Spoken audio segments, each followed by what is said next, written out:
नमस्कार दोस्तों। एमपीजीके की इस क्लास में आप सभी लोगों का स्वागत है। और अब हम जो हमारा एमपीजीके की जो ये सीरीज़ चल रही है, आज हम लेंगे मध्य प्रदेश का अपवाह तंत्र, यानी कि जो ड्रेनेज सिस्टम है एमपी का, हम उसके बारे में पढ़ेंगे। अब आपके सामने पहली क्वेरी ये होगी कि ये अपवाह क्या होता है। अपवाह एक ऐसी प्रक्रिया होती है जो जल बहता है, जल के बहने की जो प्रक्रिया है। सपोज़ ये जल के बह रहा है, जो ये जल, ये जिस गति में, जिस दिशा में, जिस प्रोसेस से, जिस प्रक्रिया से ये बह रहा है, वो प्रक्रिया क्या कहलाती है?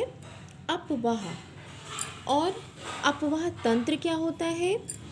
अपवाह तंत्र वो होता है कि जैसे ये हमारी नर्मदा नदी है, ठीक है, और इसमें आकर के इसकी जो सहायक नदियां हैं, जैसे कि हिरनदूध, शक्कर, है ना, इस तरीके की जो ये सब नदियां हैं, ये सहायक नदियां जब आकर के इसमें मिलती हैं, तो आकर के मिलने की जो ये एकीकृत इकाई बनती है। सपोज़ ये नदी है और ये इसकी सहायक नदियां हैं, आकर के जब वो इसमें मिलती हैं, उनके मिलने के परिणाम स्वरूप जो ये एकीकृत स्वरूप विकसित होता है, ये कहलाता है अपवाह तंत्र।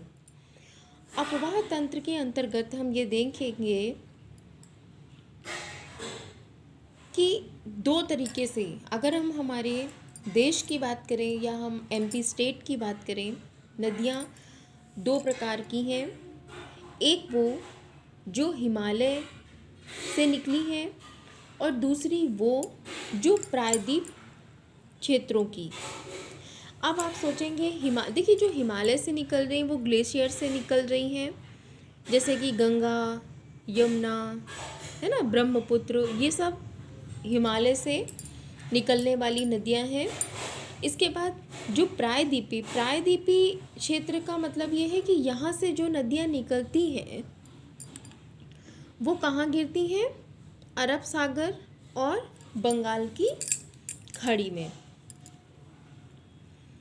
अब ये जो चीज़ें होंगी, और प्रायद्वीपीय क्षेत्र की नदियाँ जो मध्य प्रदेश में है वो सारी प्रायद्वीपीय क्षेत्र की है, क्योंकि मध्य प्रदेश स्वयं एक प्रायद्वीपीय क्षेत्र है। गोंडवाना लैंड का भाग है हमारा मध्य प्रदेश, तो वो स्वयं में एक प्रायद्वीपीय क्षेत्र है। अगर हम मध्य प्रदेश का अपवाह तंत्र देखें तो ये बहुत बड़ा है। इसमें सबसे पहले हम लेंगे गंगा नदी तंत्र। अब आप ये सोचेंगे कि यहाँ पर गंगा नदी कहाँ से आ गई, मध्य प्रदेश में तो है नहीं, लेकिन इसकी जो सहायक नदियाँ हैं जो जा कर के गंगा में मिलेंगी, हम उसके बारे में तो पढ़ेंगे। जैसे कि सोन नदी, है ना, ये सब। तो ये गंगा नदी तंत्र हम पूरा नहीं लेंगे ये हमारे, लेकिन इसके अपवाह तंत्र में ये आता है, इसलिए हम इसके बारे में थोड़ा सा देखेंगे। फिर नर्मदा नदी तंत्र मध्य प्रदेश के अपवाह तंत्र का सबसे इम्पॉर्टेंट जो टॉपिक है वो ये है। इसके बाद हम लेंगे ताप्ती नदी तंत्र, फिर होगा माही नदी, और सबसे लास्ट का जो है वो है वेनगंगा गोदावरी, ठीक है। और इसमें हम देखेंगे गंगा नदी तंत्र के अंतर्गत कौन कौन सी नदियाँ जो हैं वो शामिल होंगी। एक हम देखेंगे यमुना, सोन और टोंस। अब देखिए, टोंस नदी जो है ये पटना में जाकर के गंगा में मिल जाती है, तो कहीं ना कहीं ये गंगा नदी तंत्र का भाग है। उसी प्रकार से हम यमुना की बात करेंगे तो जो चंबल, सिंध, बेतवा के, ये इनका संबंध तो मध्य प्रदेश से है, और ये सब जाकर के किस में मिलती हैं? जो यमुना है, यमुना का जल, ये सब इसकी सहायक नदियां हैं। तो इस वजह से गंगा नदी तंत्र को हम मध्य प्रदेश के अपवाह तंत्र में शामिल करते हैं। ये तो बात हो गई। अगर हम मध्य प्रदेश के मैप की बात करें तो ऑलमोस्ट रफली ऐसे ही बनेगा। तो इसकी जो सीमाएं हैं आपने देखी, ये राजस्थान से सीमा टच करता है, यूपी से, छत्तीसगढ़ से, गुजरात से, है ना, महाराष्ट्र से। तो ये वाला जो एरिया है ये खंबात की खाड़ी का क्षेत्र हो गया, ठीक है। और नर्मदा नदी का उद्गम क्षेत्र, और लास्ट में जा कर के वो तो अरब सागर में ही मिलेगी। इसके बाद हम शुरू करते हैं नर्मदा नदी के बारे में पढ़ना। देखिए, नर्मदा नदी में जो पढ़ेंगे, सबसे पहले तो आपको ये पता होना चाहिए कि अमरकंटक के अनूपपुर ज़िले से 3 नदी निकलती हैं, एक नर्मदा, एक सोन और एक जोहिला। और इसका अवसान कहाँ पर होता है? इसका अवसान होता है खंबात की खाड़ी में। जो नर्मदा नदी का अवसान होता है वो खंबात की खाड़ी में होता है। इसके अन्य नाम यदि हम देखें, कभी कभी प्री में इस तरीके के इसके नाम पूछ लेते हैं, रेवा, सोगो, सकरी, मेकलसुता, ऐसे कई अन्य नामों से इसे जाना जाता है। और इसकी लंबाई बहुत पूछी जाती है, तो इसकी लंबाई आपको याद रखनी है 1312 किलोमीटर। कितनी है? 1312 किलोमीटर। इसके बाद यदि हम इस नदी की बात करें तो ये मध्य प्रदेश में जो नर्मदा नदी की लंबाई है वो 1077 है। और ये जितने राज्यों से होकर के गुजरती है, तो 3 राज्य हैं। मध्य प्रदेश में इसका एरिया सबसे ज़्यादा है, फिर महाराष्ट्र और फिर गुजरात, और लास्ट में खंबात की खाड़ी में जाकर के समाप्त हो जाती है। और जब हम तीनों का टोटल करेंगे तो 1312 किलोमीटर लंबी है ये। और यदि हम सिर्फ मध्य प्रदेश की बात करेंगे तो 1077, ठीक है। फिर है नर्मदा की सहायक नदियाँ कौन कौन सी हैं? हिरन है, दूधी है, सिंडोली है, शक्कर है, वारना है, वर्गी है, तवा है। इस तरीके से इसकी सहायक नदियों के नाम आपको याद करने हैं। और इसे मध्य प्रदेश की जीवन रेखा कहा जाता है। किसे? नर्मदा को। ये कुछ फैक्ट हैं जो आपको याद रखने हैं। एमपी की गंगा कौन कहलाती है? बेतवा। एमपी की गंगा, ध्यान रखना, नर्मदा को नहीं बोलते हैं, बेतवा नदी को बोलते हैं। जबकि मध्य प्रदेश की जीवन रेखा नर्मदा नदी कहलाती है। मालवा की गंगा किस नदी को बोलते हैं? शिप्रा को। शिप्रा मालवा की गंगा कहलाती है। और यदि हम भारत की नदियों के टोटल लंबाई लें, भारत की जो जितनी नदियां हैं उन सारी नदियों को सीक्वेंस में रखते हुए यदि हम नर्मदा नदी को रैंकिंग देंगे, क्रम देंगे, तो ये भारत की 5वीं सबसे बड़ी नदी है। और यदि हम प्रायद्वीपीय भारत की बात करेंगे, यानी कि भारत के पश्चिमी क्षेत्र की से प्रभावित होने वाली नदियों की बात करेंगे, तो ये भारत की 3री सबसे बड़ी नदी है, ठीक है। अगर हम हिमालय और प्रायद्वीपीय दोनों को ऐड करके इसकी रैंकिंग लेंगे तो 5वीं बड़ी नदी होगा। और यदि सिर्फ हम प्रायद्वीपीय भारत की बात करेंगे तो ये 3री बड़ी नदी होगा। भारत की सबसे बड़ी नदी गंगा है, जिसकी लंबाई 2525 किलोमीटर है, हिमालय क्षेत्र से निकलती है। दूसरी जो हमारी लॉन्गेस्ट है गोदावरी है, 1465 किलोमीटर है। ये प्रायद्वीपीय भारत की सबसे लंबी नदी आप बोल सकते हो। तीसरी कृष्णा नदी है जो 1401 किलोमीटर है, ये प्रायद्वीपीय भारत की नदी है। यमुना 1375 किलोमीटर, हिमालय क्षेत्र से निकलती है। और 5वें नंबर पर हमारी नर्मदा 1312 किलोमीटर प्रायद्वीपीय क्षेत्र से निकलती है। ये तो बात हो गई नर्मदा के नदी जो हमारी माँ नर्मदे है उनके विषय पर जो एक संक्षिप्त परिचय था। अब हमें ये देखना है कि नर्मदा नदी पर बनने वाले जलप्रपात कौन कौन से हैं। हमें सारे ही लेने हैं क्योंकि सारे पेपर के पॉइंट ऑफ व्यू से बहुत इम्पॉर्टेंट है। देखिए, सबसे पहले हम देखेंगे नर्मदा नदी पर बनने वाले जलप्रपातों में, तो अमरकंटक, जहाँ से नर्मदा जी का उद्गम है, अनूपपुर अमरकंटक, वहाँ पर कौन से 2 जलप्रपात बनते हैं? एक बनता है कपिलधारा और दूसरा बनता है दुग्धधारा। ये अनूपपुर ज़िले में पड़ता है। फिर नर्मदा जी जब आगे बढ़ती है तो हमारा कौन सा ज़िला पड़ेगा? जबलपुर स्टेट। जबलपुर स्टेट में जो वाटरफॉल है वो है धुआंधार वाटरफॉल, जो कि सभी जानते हैं बहुत फेमस है। भेड़ा घाट एक टूरिज़्म के लिए भी बहुत फेमस है, पर्यटन का बहुत अच्छा क्षेत्र है। तीसरा है दर्दी मंधार, यहाँ पर कौन सा पड़ता है, हांडिया और बड़वाह। फिर चौथा है सहस्त्रधारा जलप्रपात, ये कहाँ पर पड़ता है, महेश्वर में, खरगोन में। ठीक है, तो ये जो है ये जलप्रपात का नाम है और ये जो है ये हमारे एरिया है। और सहस्त्रधारा जलप्रपात ये महेश्वर खरगोन के पास है, वहाँ पर पड़ता है। नर्मदा नदी भ्रंश घाटी में प्रवाहित होने वाली नदी है और ये एस्चुरी बनाती है, अर्थात ज्वारदन मुख का निर्माण करती है। ठीक है, अगर आप भ्रंश घाटी में देखोगे तो कैसे प्रवाहित होती है, देखिए ये हो गया आपका सतपुड़ा पर्वत, ये हो गया विंध्याचल, तो दोनों पर्वतों के मध्य में ये घाटी में प्रवाहित होने वाली नदी है। ठीक है, अब ज्वारदन मुख कैसे बनता है, भारत के यदि हम मैप देखेंगे, अब देखिए पूर्वी भाग और पश्चिमी भाग।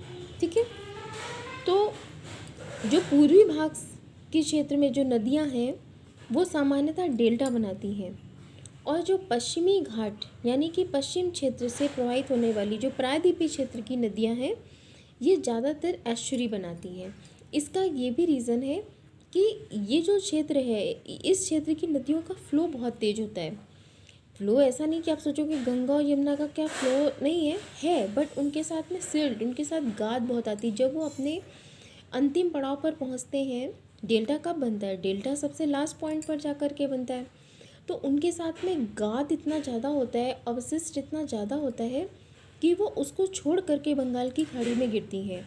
और यहाँ पर क्या है कि जब वो खंबात की खाड़ी में जब गिर रही हैं नदियाँ या अरब सागर में, तो आप देखोगे कि इतना ज़्यादा फ्लो है, उनके पास में कोई शिलाखंड नहीं है यहाँ पर बहुत बड़े बड़े जिनसे वो टकराएंगी या उनके साथ में बहुत सारा सिल्ट होगा, ऐसा कुछ नहीं होता है। तो इसी वजह से वो निर्माण करती हैं एस्चुरी का, यानी कि ज्वारदन मुख का। ठीक है, तो उसी चीज़ में आप देखिए एस्चुरी या ज्वारदन मुख सामान्यतः होता क्या है, आपने देखा होगा पश्चिम, ये तो मैंने बताया क्योंकि पश्चिम क्षेत्र में अवसाद जो है वो बहुत कम होता है और प्रभाव बहुत तीव्र होता है और इस क्षेत्र की लंबाई भी आपने देखा नदियों की कम होती है। और ज्वार, देखिए ज्वार का मतलब क्या होता है, समुद्र का पानी, ज्वारदन मुख। नाद का मतलब होता है नदी और मुख का मतलब है मुख। ठीक है, तो भ्रंश घाटी में बहने के कारण ये नदियाँ क्या बनाती हैं, एस्चुरी बनाती हैं। ठीक है, तो इसमें कोई कन्फ्यूजन नहीं होना, जो पूर्वी क्षेत्र की नदियां हैं, हिमालय से प्रवाहित होने वाली नदियां हैं, वो डेल्टा ही बनाएंगी। क्योंकि आप देखते हो कि लैंडस्लाइडिंग आए दिन हो रही है, आपने इधर कभी सुना है, बहुत रेयर केस होता है इन क्षेत्रों में। तो इन नदियों में गाद बहुत कम होता है, इनके साथ अवशिष्ट जो पदार्थ होते हैं वो बहुत कम होते हैं। इस वजह से ये डेल्टा का निर्माण नहीं करते पश्चिम क्षेत्र में या प्रायद्वीपीय क्षेत्र में प्रवाहित होने वाली नदियाँ। ठीक है, आई थिंक आपके जो डाउट्स हैं वो क्लियर हो गए होंगे, और अगर फिर भी कोई डाउट हो तो आप कमेंट बॉक्स में कमेंट करके पूछ सकते हैं। इसके बाद नर्मदा नदी एमपी के 15 जिलों से होकर के बहती है। ये 15 जिले कौन कौन से हैं, देखिए अमरकंटक से हम सीक्वेंस में चलेंगे।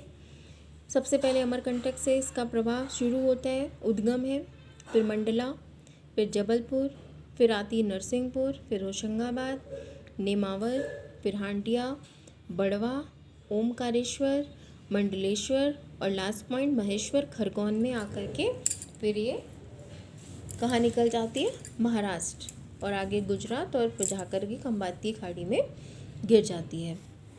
इसके बाद हम लेंगे नर्मदा नदी परियोजना, जो वर्गी परियोजना है, ये नर्मदा और वर्गी नदी दोनों का मिक्सचर आप बोल सकते हो, मिलकर के बनाया गया है। ओमकारेश्वर प्रोजेक्ट है इस पर बना हुआ नर्मदा नदी पर। इंदिरा गांधी सागर परियोजना है, एमपी के खंडवा में है इंदिरा गांधी सागर परियोजना। इसकी विद्युत उत्पादन क्षमता तकरीबन 1000 मेगावाट की है और ये सबसे बड़ी जल विद्युत परियोजना मानी जाती है। लेकिन वर्तमान में जो सबसे बड़ी ताप विद्युत परियोजना है वो विंध्याचल पावर प्रोजेक्ट बन चुकी है, जिसकी क्षमता तकरीबन 2260 मेगावाट बताई जा रही है, जो कि सिंगरौली में स्थित है। और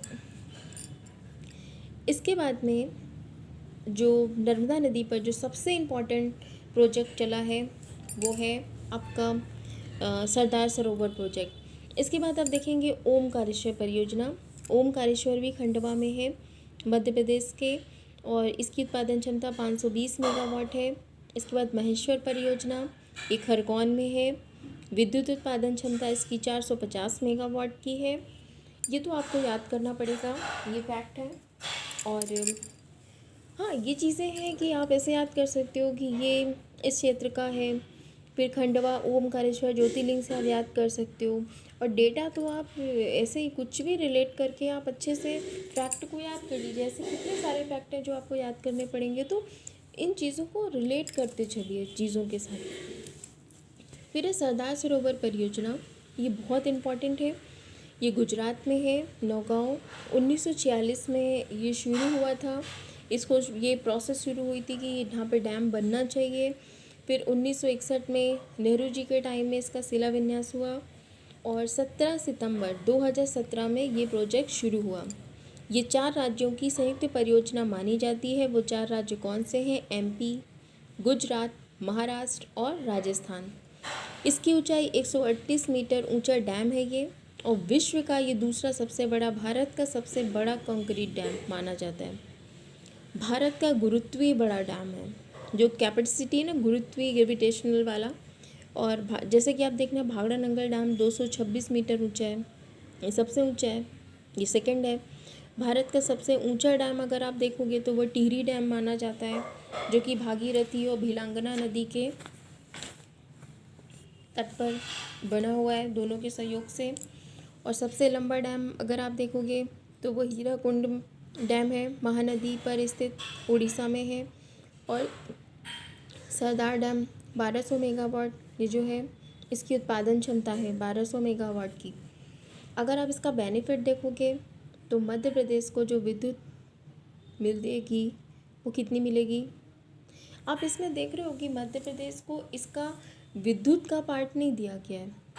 सबसे अब देखो, MP, महाराष्ट्र, गुजरात, राजस्थान, इन चारों को विद्युत नहीं मिलेगी, ये इस प्रोजेक्ट में डिक्लेयर किया गया है, ठीक है।